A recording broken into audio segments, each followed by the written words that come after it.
Hey everyone, and welcome back to All Things Soggy Buns. It's great to be back. Today we are taking a deep dive into all things steak. All things steak. So by the end of this deep dive, you'll be able to appreciate Toby and Ola's steak mastery at their Maryland-based food truck and catering service. Soggy Buns on a whole new level. Yeah. Steak is one of those foods that's it's not a one-size-fits-all. Oh, definitely not. It's like a whole intricate world of cuts and grades and cooking methods. Yeah, for sure. Different flavors, textures, the whole 9 yards. So we know that they offer a variety of steak options at Soggy Buns. Right.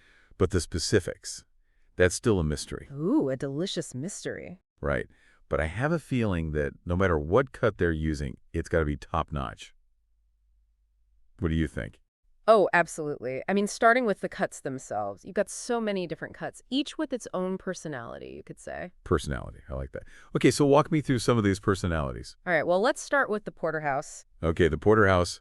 You know, the steak, it's actually named after a type of cavern in 18th century New York. No way. Yeah. A steak with a backstory. It was like a favorite among sailors and laborers back then, probably because it was just such a hearty cut. Makes sense. And you get 2 for 1. You get the tender filet mignon on one side of the bone Okay. and the flavorful New York strip on the other. So it's a history lesson and a culinary adventure all in one. Exactly. And speaking of history, the T-bone, Okay. that's actually just a smaller version of the porterhouse, Gotcha. with a smaller section of that filet mignon. So Okay. they're very similar visually, but if you've got that T-shaped bone Right. and a nice sizable portion of filet mignon on one side, you've got the porterhouse. Okay, I'll be on the lookout for that. All right. Now let's talk about the ribeye. Oh, yeah. The ribeye. Ribeye, king of It's like maritime. so juicy and flavorful, right? Absolutely. All those beautiful little flecks of fat within the meat, that's the marbling. And as it cooks, it just melts. Yep. It beasts the steak from the inside out. Oh, wow. Gives you that melt-in-your-mouth texture and that really rich, beefy flavor. Wow. And then you've got the tomahawk ribeye, Hey, the tomahawk, I've heard of that. which is basically a ribeye, but they leave that extra long bone intact. Oh, the presentation on that. Oh, it's incredible. It's a showstopper. Yeah, for sure. Now, how about the New York strip?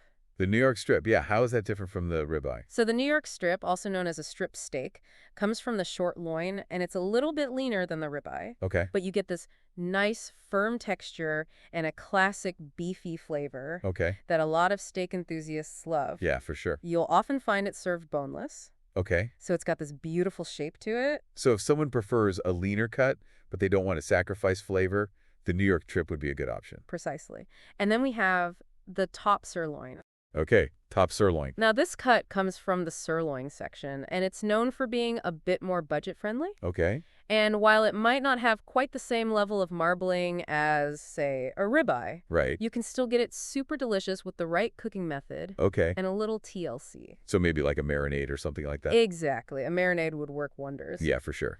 Now, we can't forget the filet mignon. Oh, the filet mignon. Filet mignon. Super tender, right? That's what I always hear about it. Yes, it's truly special. Okay. You're getting this cut from the tenderloin, Okay. which is a muscle that doesn't get much exercise. Interesting. So it's incredibly tender. Okay. And it's known for this almost buttery texture and a very delicate flavor. It's a cut to savor. It's a cut to savor, yeah. All this talk about cuts is making me hungry. Me too.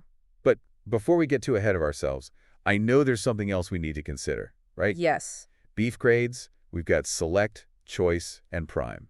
What's the deal with those? Okay, so beef grades are all about the marbling and maturity, which ultimately affect the flavor and the tenderness of the meat. Right. And the USDA grades the beef based on these factors. Okay. So you've got Select, which is the leanest, Okay. Choice, which has a little more marbling, Mm-hmm. and then Prime, Okay. which has the most abundant marbling. So Prime is like the VIP of the steak world. You could say that, yeah. Okay. It's that top tier. You get rich flavor, juiciness, tenderness, Yeah. but it also comes with a premium price tag. Right. Choice is an excellent middle ground. Okay. It's got good marbling, and it offers a great balance of flavor and affordability. Nice. Good to know. And then Select is the leanest and most budget-friendly option, Okay. but it might require a little more attention Gotcha. during cooking to make sure it stays tender. That makes sense. So I'm dying to know, what grade does Toby and Ola use at Soggy Buns? Well, I mean, they're known for quality. right. I can only imagine they go for the good stuff. It's gotta be good. I'm getting food envy right now. I know. It's tough. Speaking of which, if you're feeling inspired by all this steak talk, Yeah. I highly recommend checking out soggybuns.com. Yeah, great idea. You'll find photos of their amazing creations, catering information, maybe even a few hints about Toby and Ola's secret steak techniques. Ooh, Just remember, it's buns with a Z when you type it in. very important. All right, so let's move on to another crucial factor when it comes to steak, Okay. thickness. Why do you think thicker steaks are generally preferred? Hmm. I would guess it has something to do with cooking them evenly and keeping them juicy. You nailed it. Yes. Thicker steaks give you so much more control over the cooking process. You can get that gorgeous sear on the outside Yeah. while maintaining a juicy, perfectly cooked interior. Nice. Thinner steaks, they cook way too fast. Oh, yeah. Much higher risk of overcooking, drying them out. Yeah. You don't want a dry steak. No, nobody wants that. Okay, makes perfect sense. So let's talk cooking methods. Yes. I know there are tons of ways to cook a steak, right? From stovetop to oven to grilling to smoking.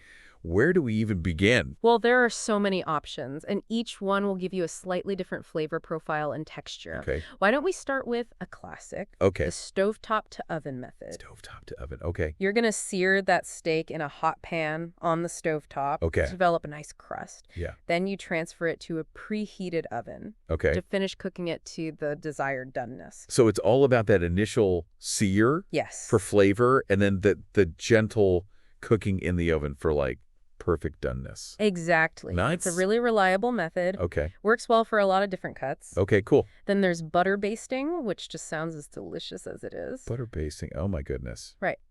And you're cooking the steak in butter Okay. and then continuously spooning that melted butter over it as it cooks. Oh my gosh, I can almost smell it, like that buttery aroma. Decadent. Yes.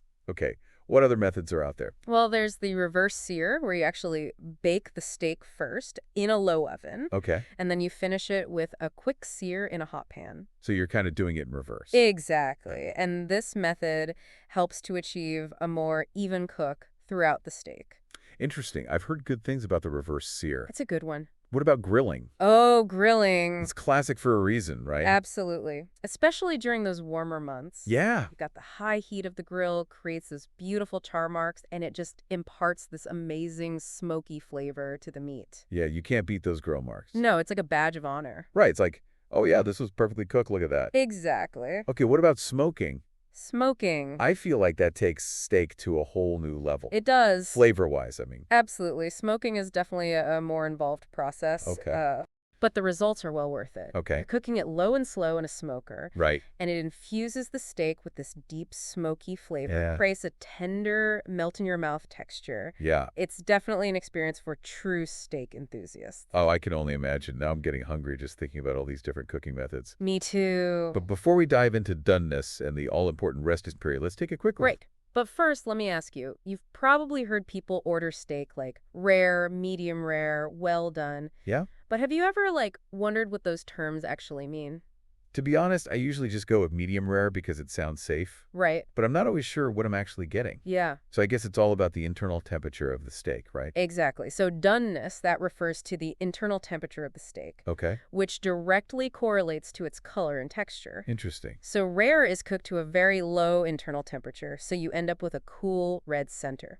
Okay. Medium rare, that's got a warm pink center. Medium has a mostly brown center with maybe just a hint of pink. Okay. Medium well is mostly brown with just a sliver of pink. Gotcha. And then well done is cooked all the way through, no pink remaining. So it's not just about how long you cook it, Right. but also how hot the cooking method is, I guess. Exactly. And, different cuts of meat can handle different levels of doneness, right? Oh, okay. Like tender cuts, like that filet mignon, Yeah, they're often best served rare or medium rare because you want to preserve that delicate texture. makes sense. Whereas tougher cuts, like top sirloin, Yeah.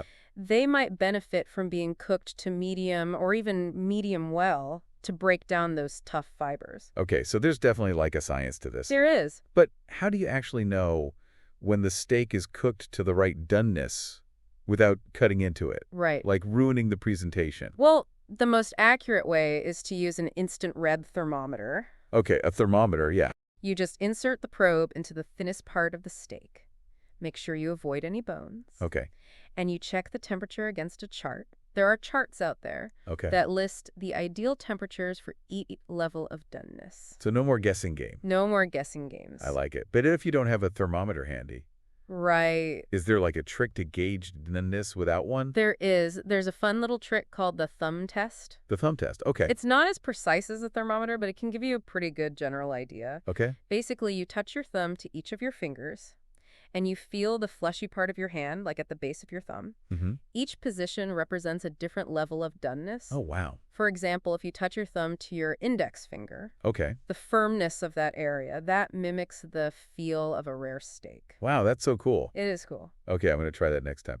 So let's say I've cooked my steak to perfection. Okay. I've used my new thermometer skills or my handy thumb test. All I'm right. ready to slice into it. Wait, hold on.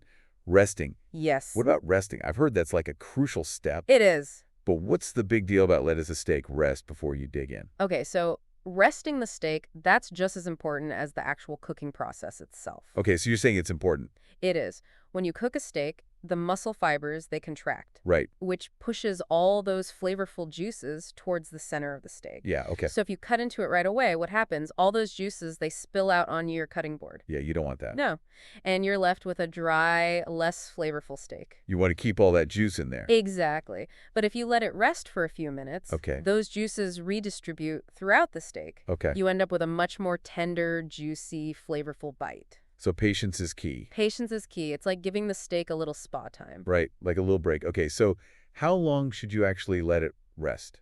A good rule of thumb is about 5 to 10 minutes, Okay. depending on the size of your steak. Gotcha. You can loosely tent it with some foil just to keep it nice and warm while it's resting. Perfect. Now, I've heard whispers about something called resting butters. Ooh. What are those? And are they as delicious as they sound? Resting butters. They're a fantastic way to add an extra layer of flavor and richness to your steak. Okay, so what? You're putting butter on your steak.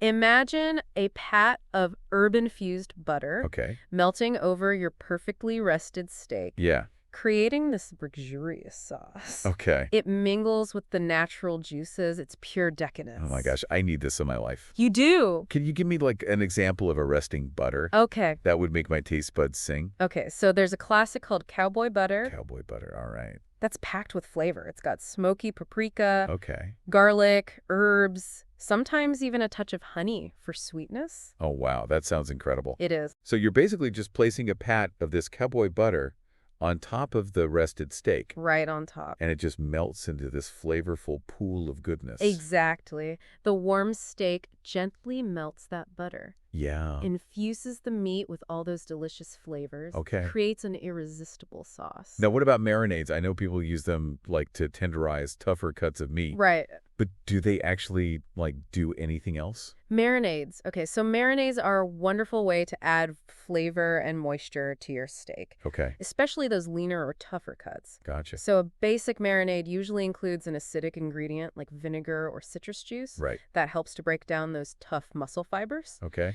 You also want some oil for moisture, Yeah. and then various herbs, spices, aromatics for flavor. It's like giving those tougher cuts a little spa treatment before they hit the grill of the pan. Exactly. Marinating can make a really noticeable difference in the tenderness and the flavor. Yeah. But it's important to choose the right marinade for the right cut. Right. You wouldn't want to overpower like the delicate flavor of a filet mignon Exactly. with like a super bold marinade or something. Right. Filet mignon, you want something mild. Okay. Herbs and lemon, that would be perfect. Okay. Whereas a bolder marinade, something with garlic and soy sauce and ginger, Yeah. that would complement a flake steak beautifully. Now, I'm curious, do you think Toby and Ola use marinades at Soggy Buns? Ooh, that's a good question. I'm picturing them having like a secret family recipe Yeah, passed down through generations it could be. that they use to create their signature flavors. That's definitely a possibility. I mean, they haven't revealed all their secrets yet. The mystery. Knowing their dedication to quality and flavor, Yeah, it wouldn't surprise me if they had a few tricks up their sleeves. right. That's all part of the Soggy Buns experience. It It's like a culinary adventure every time you visit their food truck. Speaking of which, if you're looking to embark on your own Soggy Buns adventure, be sure to check out their website at soggybuns.com. Yes. That's buns with a Z. You'll find their menu, their locations, and all the details you need to satisfy your steak cravings. Now let's talk about how to actually put all this knowledge into practice, because I'm sure our listeners are eager to impress their friends and family with their newfound steak expertise. Absolutely. Let's imagine you're planning a steak night at home. All right, so I've got my beautiful thick-cut steak. Okay. I've got my trusty thermometer. Yes. My cowboy butter is ready to go. All right. I preheated my oven for that reverse sear. What are some final tips to ensure I achieve, like, steak nirvana? Okay, so first things first, make sure you pack that steak dry Okay. with some paper towels before you cook it. Okay, so we're packing it dry. You don't want any excess moisture Gotcha. because that can create steam and prevent a good sear. Okay. And then start with a screaming hot pan or grill to get that gorgeous crust. Okay, so hot pan or hot grill. Got it. What about seasoning? Seasoning. Should I go all out, like with a spice rub? Or is simple salt and pepper the way to go? You know, salt and pepper are classics for a reason. They Yeah. just enhance the natural flavor of the steak without overpowering it. Okay. You can definitely add other spices, herbs, if you like, Yeah. but sometimes less is more. Noted. So I've seared my steak, it's finished cooking in the oven, and it's resting peacefully under its foil tent. Now what? I just slice and serve. Okay, here's where you take it to the next level. You want to slice the steak against the grain, Against the grain. Okay. which means you're cutting across those muscle fibers, makes the steak much more tender. Okay, that's a good tip. And then don't forget to add that pat of cowboy butter Yeah. to each serving as you plate it up. I can just imagine that melted butter cascading over the steak. Oh, beautiful.